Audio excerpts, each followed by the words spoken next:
Josiane Bigot est magistrate et elle a exercé diverses fonctions, principalement celle de juge des enfants, pendant une quinzaine d'années, de juge de l'application des peines.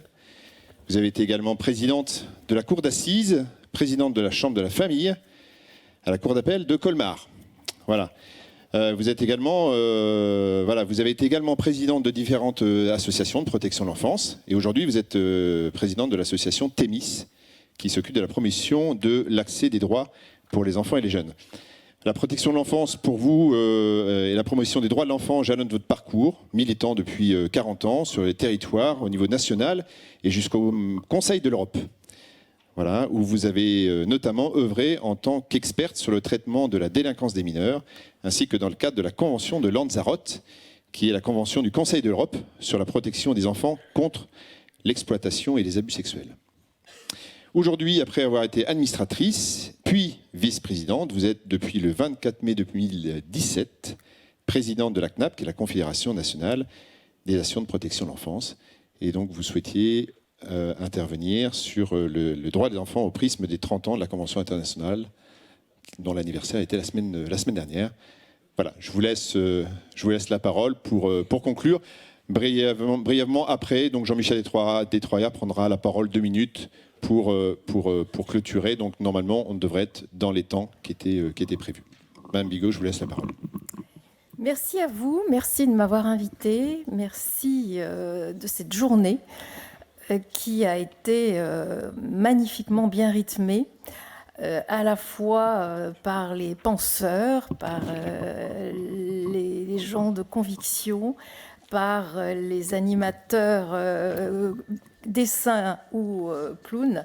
Et donc ça a été une journée extraordinaire et on a terminé par ces témoignages vraiment riches et forts et puissants parce qu'ils viennent en contrepoint à toute cette campagne de dénigrement de la protection de l'enfance à laquelle on assiste depuis quelque temps et que les médias se sont plus à relayer. Donc merci vraiment pour ces témoignages et je pense que c'est important en ce 70e anniversaire pour tous ceux qui s'impliquent, qui travaillent au quotidien et qui mettent toute leur conviction et toute leur âme à permettre que la protection de l'enfance existe. Je crois qu'il était vraiment important qu'on leur rende justice aujourd'hui et que ces témoignages viennent dire combien la rencontre entre les travailleurs sociaux, entre les éducateurs, entre ce monde associatif et les gens en difficulté, les enfants en difficulté, peut avoir des effets vraiment magnifiques et de redynamisation et d'inscription dans notre société qui, nous le savons, est effectivement frileuse et je partage complètement l'analyse qui a été faite préalablement. Je ne serai pas aussi longue que je l'aurais souhaité parce que j'ai des contraintes de temps et puis que je vais vous soulager aussi à ne pas devoir m'écouter pendant trop longtemps parce que sur les droits des enfants, vous avez compris que c'est un combat de 40 ans pour moi et que forcément j'en aurai un certain nombre d'enseignements à en tirer. Le bilan aujourd'hui, c'est 30 ans de cette convention internationale et je voudrais, parce que je me suis promis de ne jamais intervenir sur ces 30 ans sans rendre un hommage très spécifique et très appuyé à ceux qui sont les précurseurs de ces droits des enfants, et en particulier à quelqu'un que vous connaissez peut-être, mais que vous allez peut-être découvrir aussi, qui est Janusz Korczak, qui est ce pédiatre polonais à qui l'on doit la première déclaration des droits des enfants, et qui a eu un destin extraordinaire, alors non seulement par comment dire, la magnifique clôture de sa vie, si je puis dire, puisqu'il a accompagné les enfants, il était avec eux dans le ghetto de Varsovie, il a refusé de les quitter, il les a accompagnés jusqu'à la mort. Mais c'est surtout parce que déjà préalablement, cet homme nous avait amené à penser que l'enfant a beaucoup d'enseignements à nous donner. Et il avait imaginé la République des enfants, et c'était une façon de faire fonctionner des établissements avec des enfants où les enfants avaient avec les adultes et étayé par les adultes les possibilités de donner les règles de vie de cet établissement. Et il avait cette formule que je trouve qui résume bien ce que se veut d'ailleurs d'être la Convention internationale des droits des enfants, c'est de rappeler et de dire que l'enfant est à la fois un être complet, donc il doit bénéficier effectivement de tous les droits de l'homme, et les siens spécifiques. Et les siens spécifiques, c'est parce que c'est un être inachevé, et c'est à nous les adultes de permettre cet achèvement en respectant sa personne et ses droits. Donc je trouve qu'il a magnifiquement résumé la question de l'enfance que l'on retrouve donc au cœur de la Convention internationale des droits des enfants. Donc je vous ai dit 30 ans, oui, 30 ans d'une évolution dont on peut se féliciter. Aujourd'hui, le principe est établi du respect de l'enfant dans toutes les situations dans notre société. Je vais évidemment surtout m'atteler à examiner la situation française, bien sûr. Mais ce principe, et on le sait aussi, souffre encore de trop d'exceptions. Ça a été déjà envisagé à plusieurs moments dans la journée. La pauvreté des enfants, on le sait, l'exclusion scolaire qui est beaucoup trop importante encore quand on rapporte les 100 000 enfants qui sont non scolarisés par rapport à la population globale. Et enfin, et j'en parlerai un petit peu, les enfants bien trop souvent encore victimes des agissements des adultes. Vous le savez que cette convention doit être examinée sous le prisme d'un principe absolu qui est celui de l'intérêt supérieur de l'enfant. Intérêt supérieur de l'enfant qu'on a mal traduit de l'anglais, puisque l'anglais parle de best interest, et je pense qu'on comprend bien mieux en se disant qu'effectivement, ce qui doit dicter notre façon de nous comporter par rapport aux enfants, mais c'est toujours le meilleur intérêt de l'enfant. J'ai souhaité isoler aujourd'hui par rapport aux actions de la sauvegarde et à votre cœur de métier, j'ai voulu isoler et évoquer, encore une fois, rapidement, 3 droits spécifiques. Ces 3 droits spécifiques, ce sont ceux de la protection, c'est le respect des relations familiales et c'est le droit à l'expression.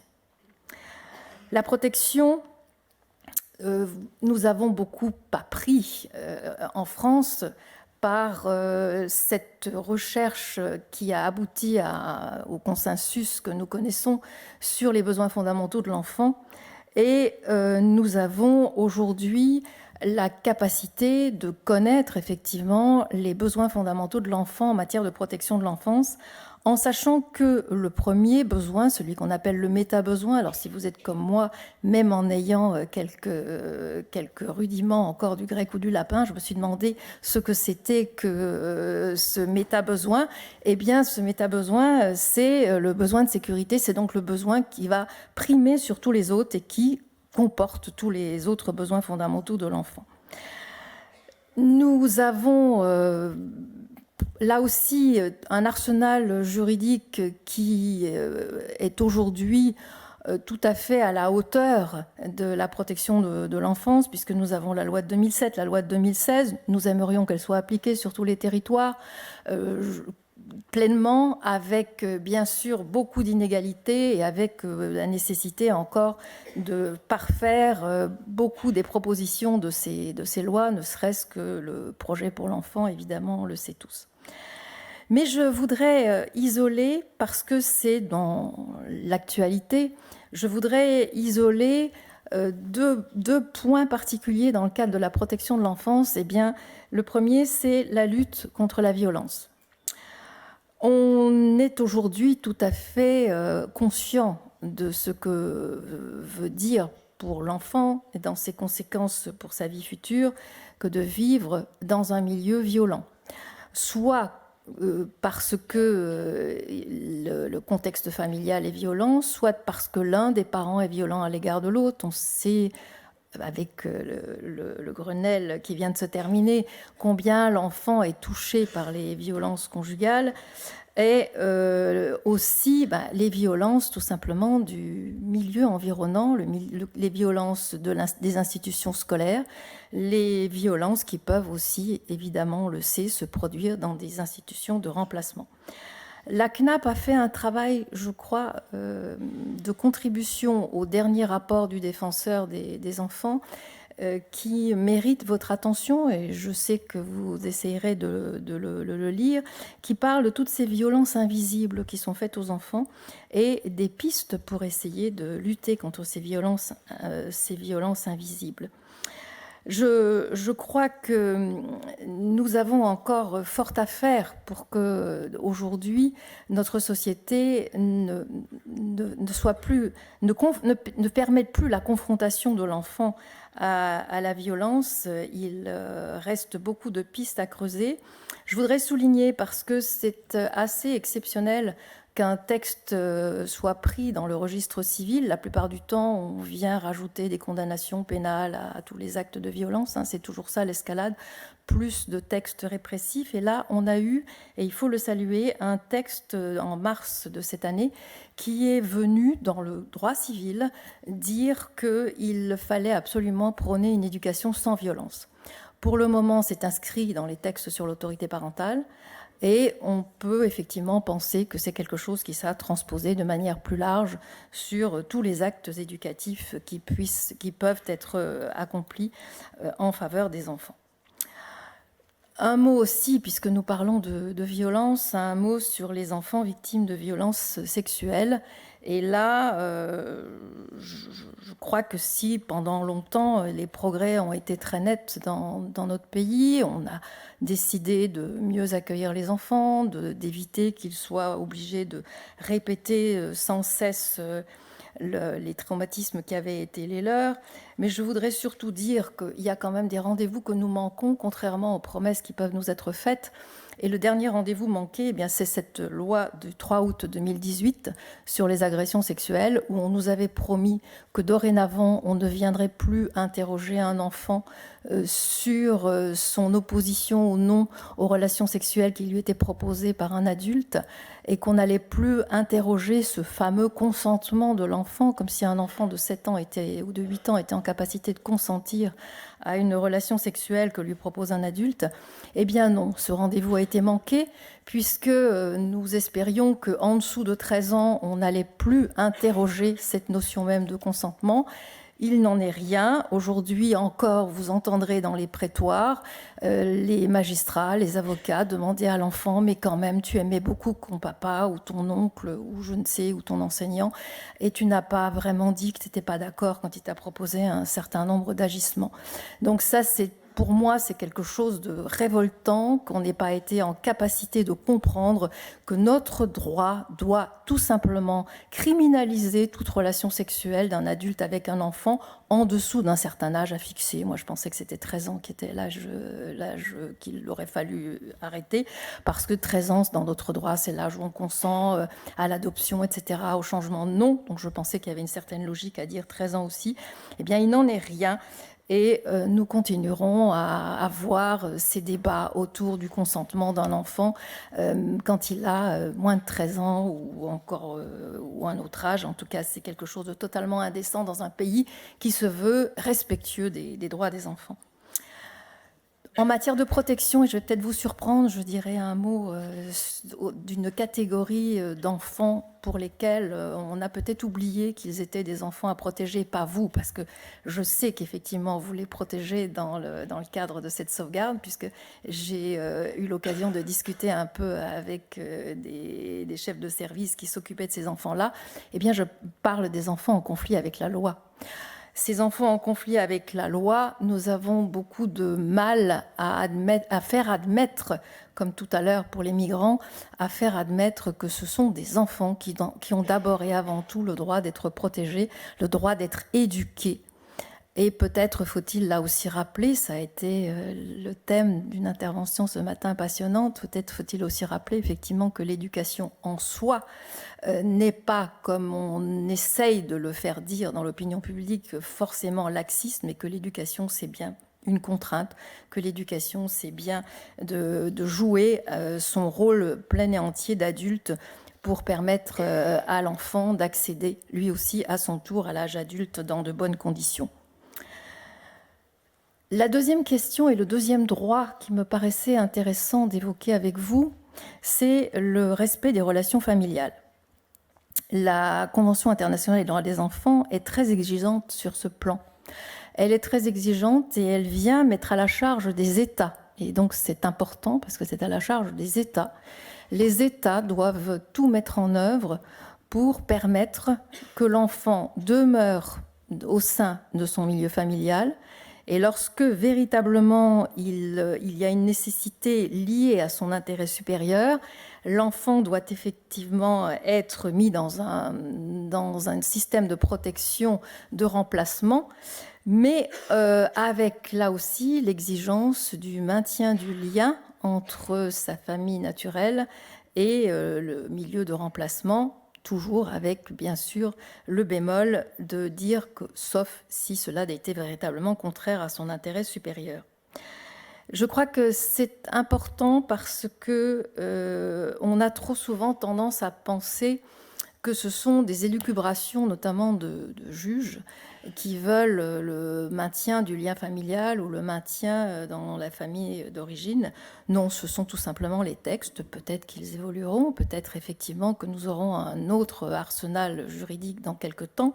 Mais aujourd'hui, c'est ainsi d'ailleurs que la Cour européenne des droits de l'homme est venue à plusieurs fois condamner différents pays, dont la France, pour dire que les États ne s'étaient pas préoccupés suffisamment du maintien du lien entre des enfants confiés à l'aide sociale à l'enfance et les familles d'origine, et que l'État n'avait pas tout mis en œuvre pour que ce droit puisse être maintenu.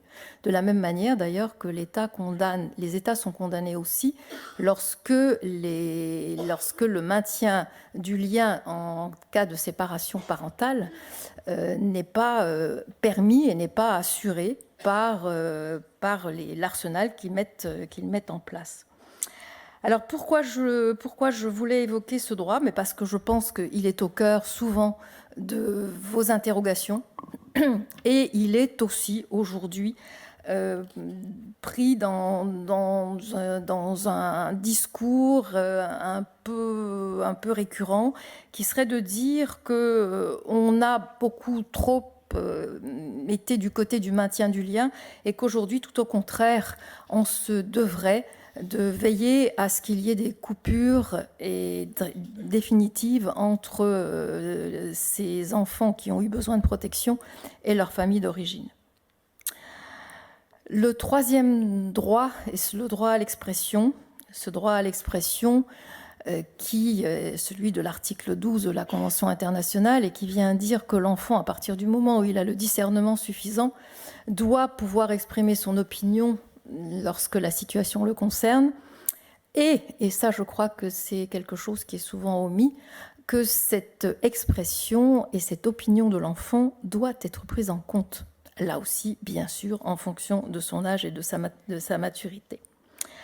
Beaucoup de textes sont venus rappeler cette obligation. On a la Convention européenne sur l'exercice des droits qui rendent les juges garants de cette capacité pour les enfants d'exercer ce droit à l'expression. On a les lignes directrices du Conseil de l'Europe adoptées par tous les pays qui sont adhérents au Conseil de l'Europe, qui font la même analyse et la même exigence et qui viennent en plus dire qu'il faut que le langage soit adapté aux enfants, qu'il faut que les lieux d'accueil des enfants soient adaptés. Enfin, beaucoup d'exigences que nous n'avons pas encore véritablement satisfaites. Même si nous sommes sur la voie du progrès, bien sûr, mais comme tout à l'heure on nous le montrait si magnifiquement, il n'y a qu'un tout petit bout du grand budget qui est possible de donner à ces différents secteurs. Je crois que si on peut se féliciter aujourd'hui de l'évolution de la place qui est donnée à l'enfant dans la cité, vous savez tous que les conseils municipaux des enfants sont des expériences extraordinaires.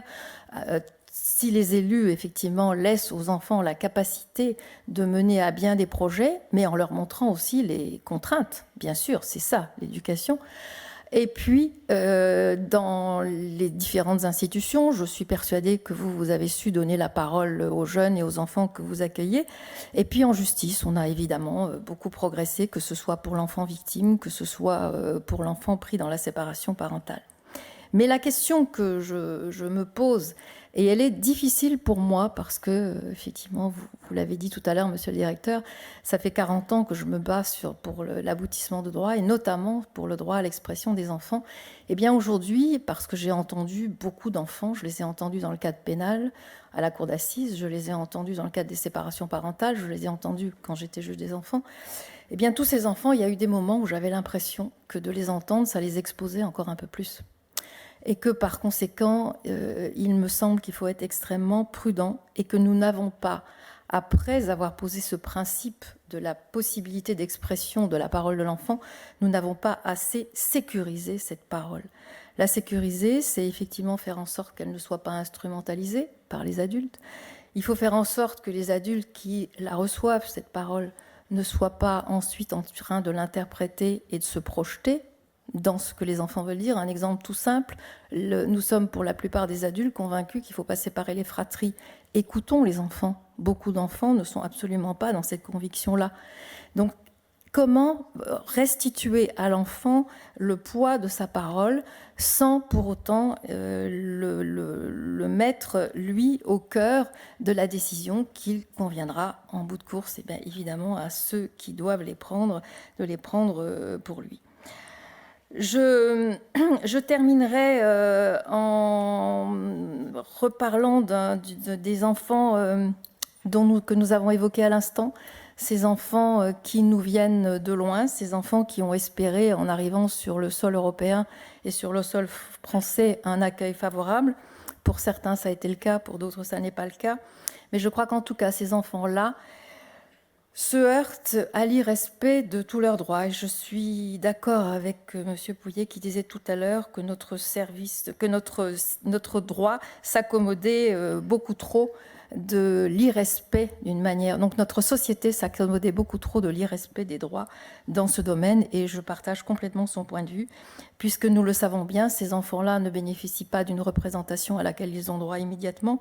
Ils ne bénéficient pas de la bienveillance qui a été épinglée ce matin, mais de la bienveillance qui devrait être à l'aune de l'accueil qu'on leur réserve.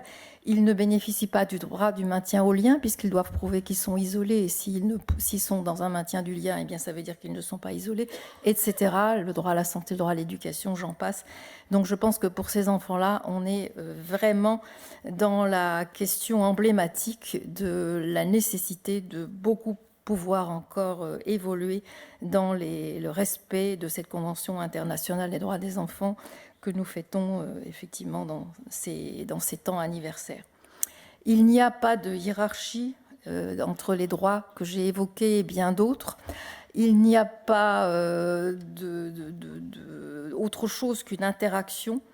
Je crois qu'il faut que l'intérêt supérieur de l'enfant se conjugue avec les droits des enfants, et ça sera effectivement le seul moyen de faire aboutir une société telle que nous la souhaitons tous, plus respectueuse des enfants, et évidemment du coup de permettre que les adultes de demain soient peut-être plus respectueux globalement des droits des uns et des autres.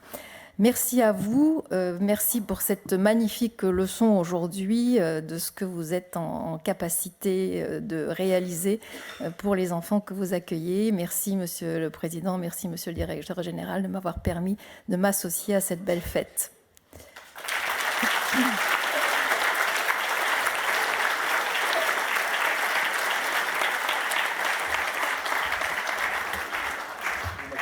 Mais évidemment. Je vous garde à mes côtés. D'accord, volontiers. Volontiers, oui.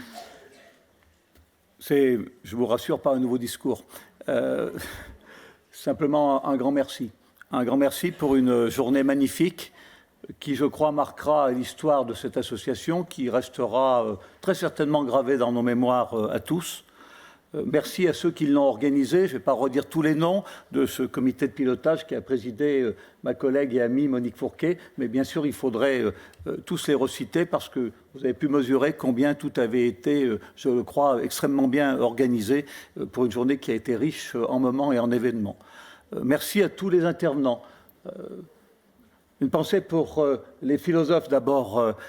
Que ne vous ai-je eu comme professeur lorsque j'étais en terminale. Franchement, qu'est-ce que la philosophie m'aurait emballé plus qu'elle n'a pu le faire à cette époque. Merci en tout cas de nous avoir montré, messieurs les professeurs, même si l'un d'entre vous n'a un petit peu, je crois, abandonné l'enseignement en route, n'y trouvant plus son compte. Merci de nous avoir montré que l'on peut tenir des réflexions d'une telle profondeur avec autant d'humour. Merci aussi au professeur Bernard Pouillet, je devrais dire même président, puisqu'il a présidé l'Université Pierre Mendès France de Grenoble, pour cet investissement d'altruisme sans faille depuis tant d'années, qui ne m'étonne pas, puisque lorsque j'étais étudiant, c'était sa première année d'enseignement de droit constitutionnel et il était tout à fait passionnant. Et si j'ai gardé grand goût pour cette matière, je le lui dois. Mais vous nous avez, monsieur le professeur, ce soir montré combien il faut parler vrai, arrêter de faire peur aux gens sur ce qui n'existe pas et leur faire croire un certain nombre de choses pour rejeter l'autre, alors qu'à cet autre, nous devrions tendre la main. Merci pour cet investissement, c'est clair. Merci à vous, Madame la Présidente nationale, pour ces mots et surtout pour votre présence venant de Paris aujourd'hui pour nous accompagner et être notre grand témoin. L'œuvre de votre vie, c'est 40 années passées au service du droit de l'enfant, le travail que vous avez accompli, et je dois le dire, un exemple. Pour tous les administrateurs d'associations, la très haute fonction à laquelle vous avez été élu, vous êtes notre présidente nationale, est amplement méritée, mais vous êtes pour nous tous un modèle. Et bien évidemment, c'est un grand honneur que vous avoir à nos côtés à cet instant. Et puis merci aussi aux jeunes. Merci aux jeunes parce que ça nous touche. Ça nous fait chaud au cœur et ça a dû faire très chaud au cœur à tous ceux qui les ont accompagnés et même à tous les autres de nos salariés. Je parlais ce matin du professionnalisme et de la compétence. Il est clair que lorsqu'on les entend, on comprend ce que ces mots sous-tendent et si les administrateurs sont si fiers de travailler à côté du personnel au sein de la sauvegarde de l'enfance, ils le savent pourquoi. Et quand ils entendent de tels témoignages, et vraiment les jeunes, merci, ça ne peut que les soutenir dans cette action. Et puis merci aussi au Batacloun.